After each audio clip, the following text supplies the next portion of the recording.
Sup Shredders, my name is Logan, aka Spiderhands, and welcome to an SP Reacts, where today we have ourselves a track from, a couple of tracks. These are the self-titled tracks off of the albums River of Shame and Web of Deception. And if we switch over to here, these two tracks are for an act, or from an act named Big Sexy, who I've done a lot of checking out their music recently, and it'll be good to hear these two and to maybe even compare the differences between these albums. And we're gonna listen through these tracks from start till finish, and we're going to hear what we think.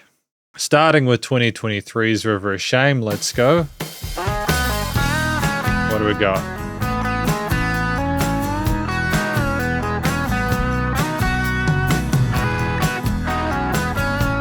Nice crispy guitar solo for the lead. You proclaimed your love one September day. All you had were good things to say. Your vow is etched in my mind, like the words of no other kind. Without a reason, you went on your way. There's no need to call out your name. Dip your head in the river of shame. Dip your head in the river of shame. You use your office to sell off your name to all those people who play the game. Your friends spread out the goods throughout the neighborhoods and line your pockets for the sake of your gain. In the evening I pray for our daughters and sons to rise above the darkness to come. Is that their own darkness or the actions of others that are causing that? Nice switch over to the harmonica though.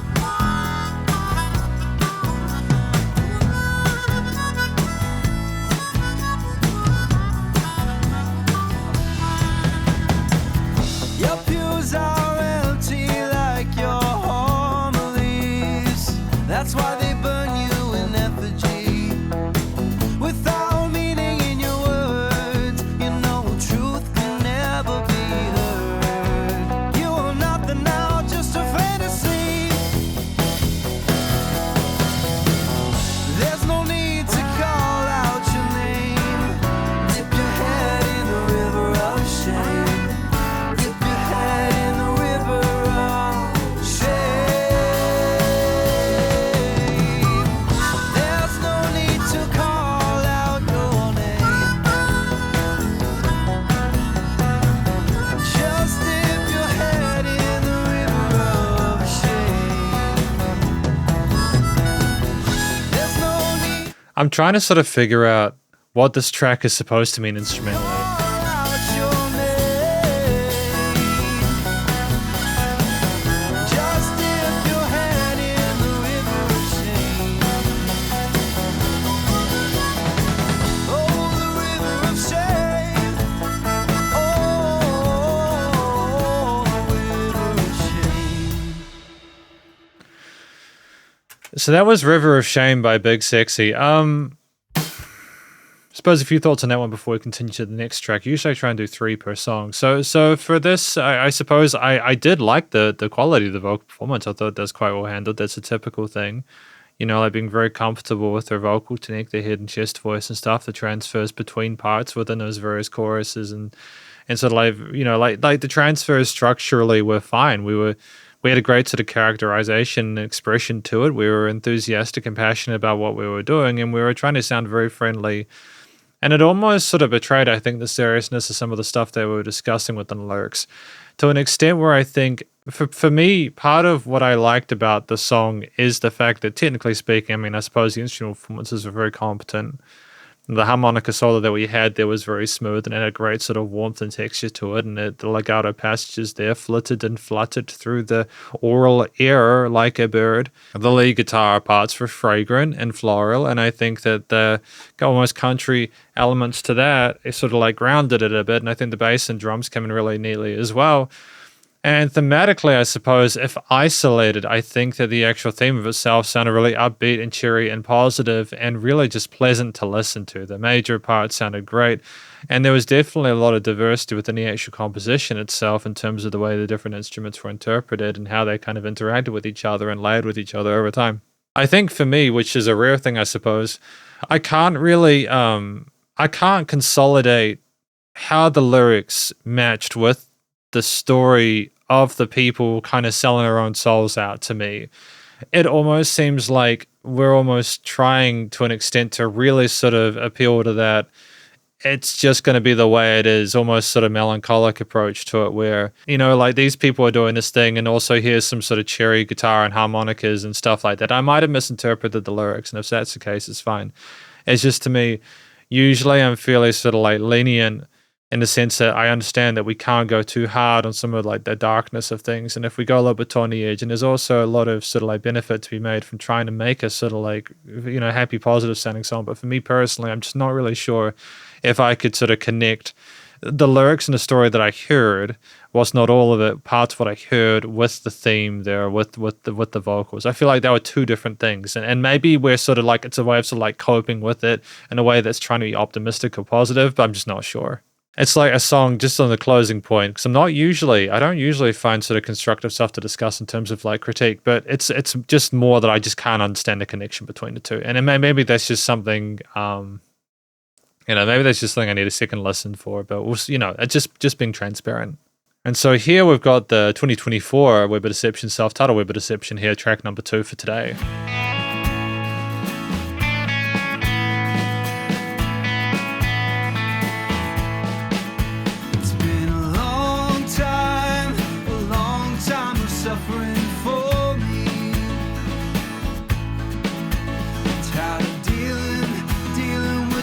Of wanting to be free.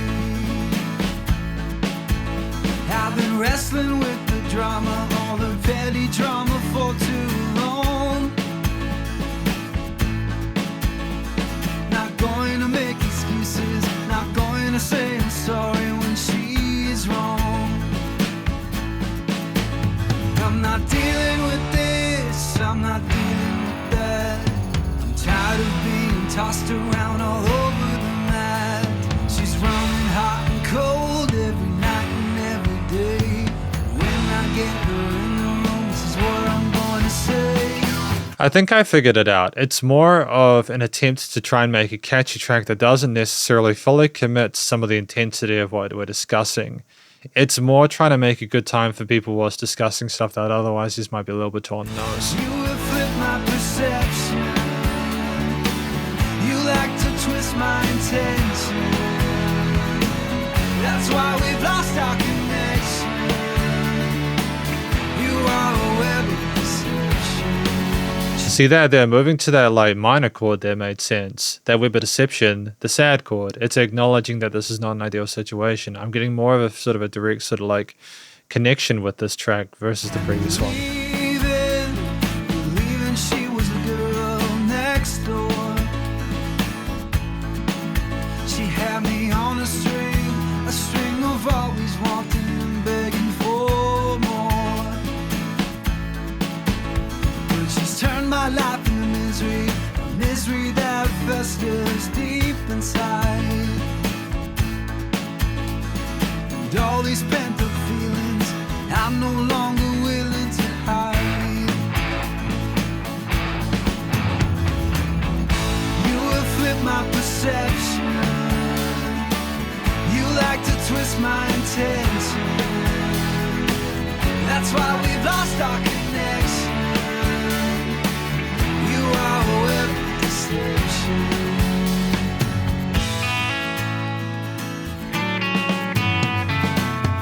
I was being trapped by her, stuck in her web for sure.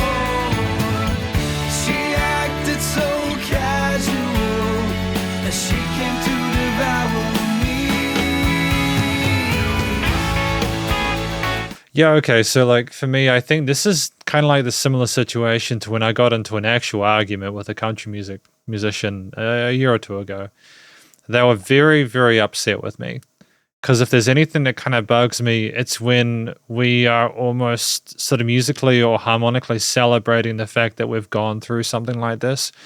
The way that we're keeping the chord progression kind of pleasant implies that even though we're going through this terrible time, it's a good thing.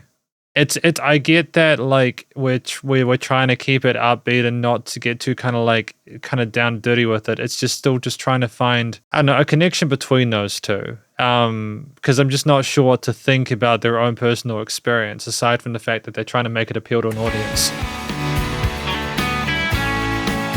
Like, did they enjoy being caught, I suppose, you know?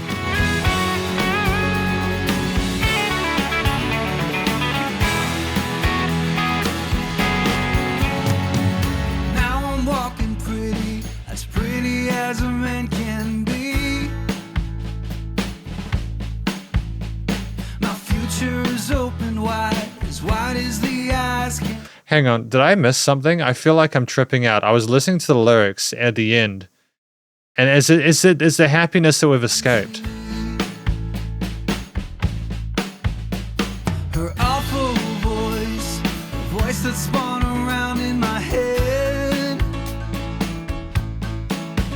has been tossed from my ears and now is officially dead. Okay, I mean this makes more sense. We're enthusiastic about the freedom now. My perception, you like to twist my intention. That's why we've lost our connection. You are a web of deception.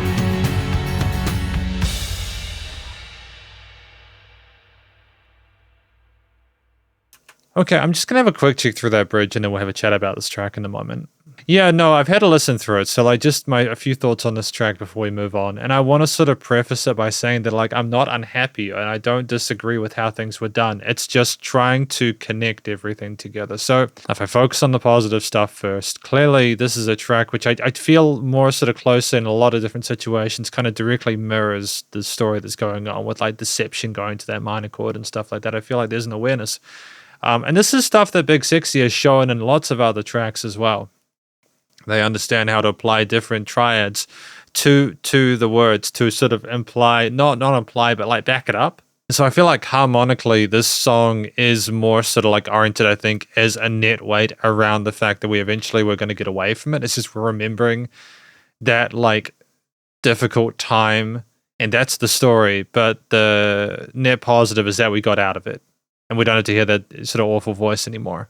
So I think like in terms of the performance as well as the second thing, performatively, I feel like the track is well played. I don't really have any complaints about how that is handled. I think that as per the previous track, the different guitar parts and bass and drum parts, as well as the sort of like the sort of marching drums we have near the end are really cool. And I think the little kind of honky-tonk kind of peppy piano part as well adds a nice sort of sense of energy to the piece that might not otherwise be there with some of the more sort of like held sort of guitar chords, the crispiness, the distortion and stuff like that. But to be fair, there are also steel string guitars, but you know what I mean. So in terms of like the harmonies and the melodies and the bass lines and the instrument choices as well and the different rhythms and the peppiness and the overall sort of characterization and feel of it, like a lot of those connect really neatly with the end goal.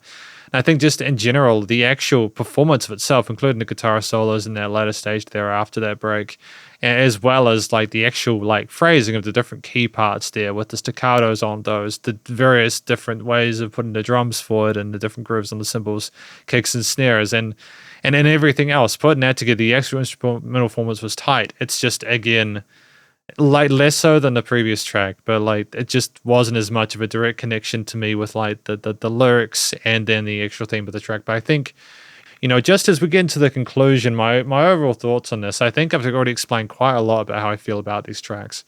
In order to connect the two, I think it's effectively Big Sexy. They're capable of really making some really incredible music, and there's been some songs that I've really enjoyed from them. And I think the best experiences I've had with them is when I can sort of like understand how the lyrics relate to the music. I think that the fact that that's the only real sort of critique I can offer is that in some situations I can't hear that. And I know I've said that a lot in this sort of video, so it's probably getting tiring at this point. It's just basically a compliment to them because everything else is very well handled. They sing well, they play their instruments well, the production in general is quite good. I feel like there's nothing that I'd say in this part that I haven't already said beforehand So like it almost makes having a sort of an overall conclusion kind of meaningless. But I think seeing the growth between, I don't really see a lot of growth between 2023 and 2024 because of the fact that it was already very good. I don't know how you could possibly elevate this further. I think the only thing you could potentially sort of rationalize is how do we know that it's big sexy when we hear this? The vocal timbre, the tone is unique in the singer's voice. When I hear this, I do think of the singer Gary, and I think that's fantastic. But I suppose if there was anything else to sort of say is that like it's such an abstract thing, almost kind of meaningless because the pursuit of creativity with music is making the music you want to make, and clearly they're doing that, and clearly they're telling the stories that they want to. I don't know, like I feel like it's music that's well made and well written. They clearly understand what they're doing. I see no faults with it. And I think that aside from what I've said in terms of just connecting things, I think everything else is really well handled. And I think that it's an indication that they can both write sort of like singles and other main concepts, and they've got a good understanding of the fundamentals and they know how to go beyond that. So thank you very much for watching my review of these tracks. Web of Deception as well as River of Shame from Big Sexy, and hopefully you enjoyed it. If you did, please go check out their various social medias and the Spotify page, and stay cool and stay safe, and please remember to support your local musicians and artists at this point in time, as need the help more than ever with all the crazy stuff going on in the world. And I will catch you in the next SP Reacts. Spiderhands out.